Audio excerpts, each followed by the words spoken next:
వెంటనే ఇక్కడ health centre కు రామాయంపేటలో తీసుకురావడం జరిగింది.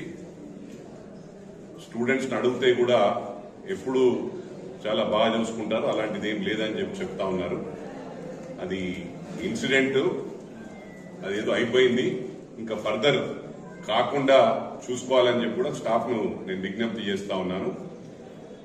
గతంలో ఎప్పుడూ జరగలేదు, మరి ఫస్ట్ టైం అంటే బల్లి పడ్డదని చెప్పి అంటా ఉన్నారు.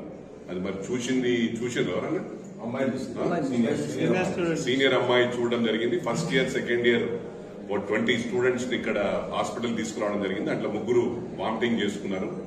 అందరూ స్టేబుల్ గానే ఉన్నారు, ఏం ఇబ్బంది లేదని చెప్పి కూడా ఈ సందర్భంగా తెలియజేస్తూ మోడల్ స్కూల్ కు మరి ఫర్దర్ గా అన్ని ప్రికాషన్ తీసుకోండి, ఫ్యూచర్ లో ఇలాంటి ఇన్సిడెంట్స్ జరగకుండా చూసుకోవాలని చెప్పి కూడా అందరికి నేను విజ్ఞప్తి చేస్తాను.